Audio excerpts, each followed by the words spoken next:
निर्धारित करना कि हम कार्तिक के जो 7 नियम है, कार्तिक के महीने के जो 7 नियम बताए गए हैं, कम से कम हम 7 नियम में से एक नियम ऐसा पकड़ें जिससे हमारा जीवन सार्थक हो जाए।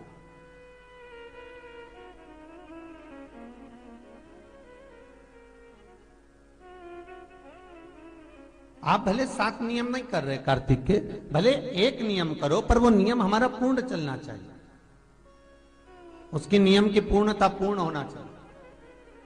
आपको कहा था कार्तिक के 7 नियम हैं, उसमें पहला दीपदान, दूसरा तुलसी पूजन, तीसरा भूमि पर शयन, चौथा शरीर पर तेल नहीं लगाना, पांचवा सुंदर दलहन चीजों का त्याग करना, और छठा ब्रह्मचार्य व्रत का पालन करना, और सातवां अपने जीवन में कार्तिक के महीने में चाहे वाणी का संयम हो, चाहे भोजन का संयम हो, चाहे शब्दों का संयम हो, चाहे दृष्टि का संयम हो, चाहे इंद्रियों का संयम हो, वो संयम रखें।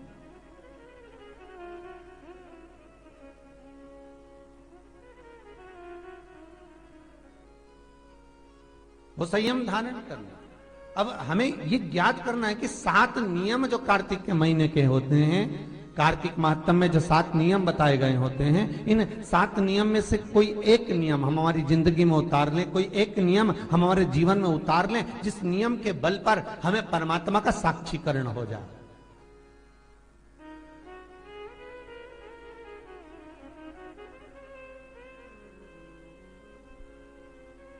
कोई एक नियम। अगर आप दीप दान कर रहे हो कार्तिक के महीने में, प्रतिदिन आपने 1 महीना तक दीप दान करा महाराज, तो ये भी आपका एक नियम है। 1 महीने तक आपने जो तुलसी में जल चढ़ाया, ये भी आपका नियम है। आपने अगर वाणी पर संयम रखा है, ये भी आपका है। महाराज एक बहुत सुंदर बात कार्तिक के माध्यम से लीजिएगा अपने जीवन में उतारने के। कार्तिक के महीने का 7वां नियम याद रखना, संयम।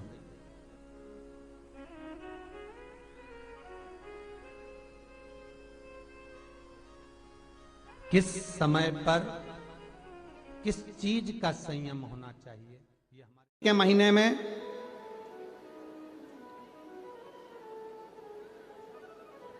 पूर्णिमा से पूर्णिमा के बीच में जो सोमवार पड़े, प्रदोष पड़े, शिवरात्रि पड़े, प्रयास करना।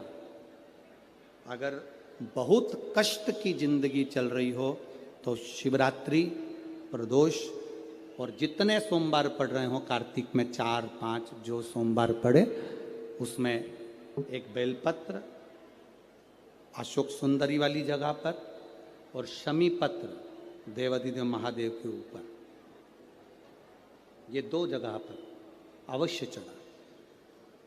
1 महीने में जितने सोमवार पड़ जाएं और प्रदोष पड़े और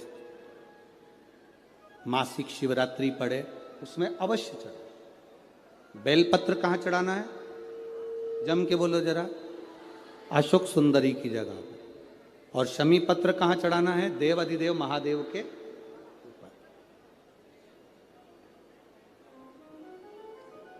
एक बार चढ़ाकर देखो, आपके जीवन का जो आनंद है, जो अपने हृदय की कामनाएं हैं, अपने हृदय के भाव हैं, कार्तिक का जो महीना है भगवान षडानंद कार्तिकेय जी के लिए मूल है। इस षडानंद कार्तिकेय जी ने जब तारकासुर का संहार किया था, तारकासुर को जब मार दिया था, तो 33 कोटि देवताओं ने षडानंद कार्तिकेय जी को वर प्रदान किया।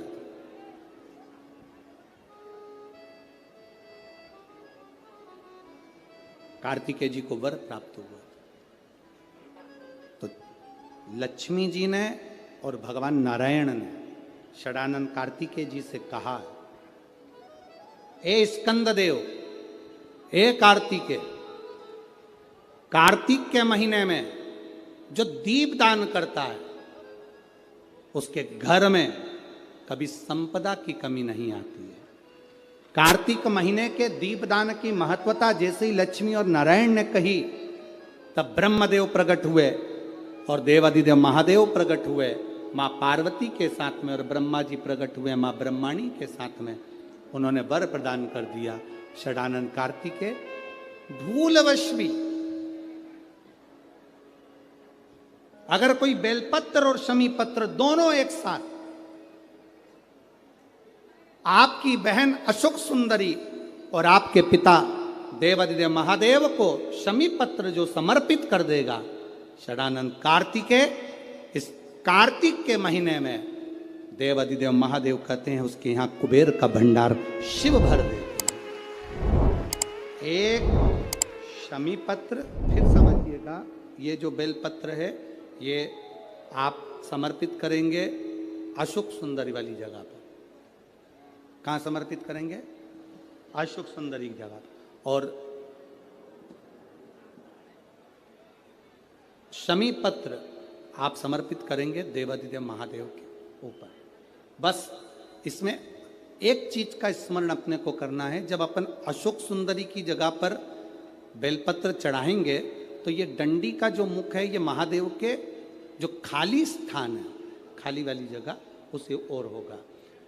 शमी पत्र की जो डंडी का मुख है इसी की ओर, जिस ओर तुमने बेलपत्र चढ़ाया है उसी ओर शमी पत्र की भी डंडी का मुख उसी ओर होगा। जहां पर आप बेलपत्र की डंडी का मुख रख रहे हैं उसी ओर शमी पत्र की डंडी का भी मुख उसी ओर होगा। किसी के यहां यदि संपदा की अगर कोई कमी आती है, सारी दुनिया में अगर आप एक बार होकर आ गए हो, सारी दुनिया में माथा टेक लिया, सारी दुनिया को अपना घर दिखा लिया, दुकान दिखा ली, द्वार दिखा लिया, हाथ दिखा लिया, भाग्य दिखा लिया, और भाग्य पलट ही नहीं रहा, बिल्कुल भाग्य ना पलट रहा, तो कार्तिक के महीने का एक नियम बना। कार्तिक के महीने का एक नियम बना लो। कार्तिक के पूरे महीने में एक बेलपत्र, मंदार का एक पुष्प और एक शमी पत्र, ये 3 चीजें जब आप भगवान शंकर को जल चढ़ाने के लिए शिवालय में जाएं, जल चढ़ाने के बाद ये तीनों चीजें, सबसे पहले चढ़ेगा बेलपत्र, फिर चढ़ेगा मंदार, उसके बाद चढ़ेगा शमी पत्र। ये तीनों चढ़ाकर बाबा के दरवाजे पर प्रणाम कर कर रोज आओ। चढ़ाया हुआ जल थोड़ा सा द्वार पर छीटो। 1 महीना कार्तिक का महीना पूरा कर कर देखना। 1 महीने के बाद आप खुद कहोगे कि मेरे बाबा ने इतना भंडार भर दिया कि मेरी झोली में संभला नहीं। मंदार, बेलपत्र और शमी पत्र तीनों फल दे। ये शिवलिंग को अपन मान लो, इसको जलाधारी मानो जहां से जल बहता, ठीक है। ये गोल भाग जलाधारी जिस पर शिवपिंडी रखी है, यहीं पर अपन गणेश जी कार्तिकेय का स्थान, बीच में अशोक सुंदरी का स्थान मान लो। अब इसको समझिए, 5 स्थान बताए। पहला स्थान भगवान शंकर के पूरे शिवलिंग का मध्य भाग। ये पूरा जो शिवलिंग है शिव जी का, इस शिवलिंग का मध्य भाग प्रथम।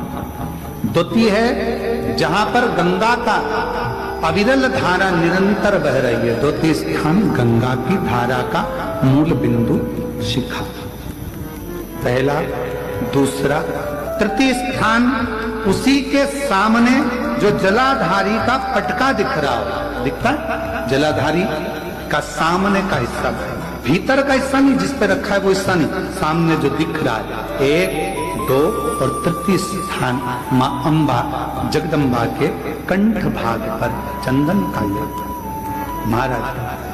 3 स्थान ये बताए। चौथा स्थान जहां से जल नीचे गिर रहा है, जल गिरने का जो स्थान छोटा सा एक भाग रहता है, जितनी जगह रहती है उसके मध्य भाग, चतुर्थ स्थान। और 5वें नंबर का जो भाग बताया गया वो अशोक सुंदरी का स्थान।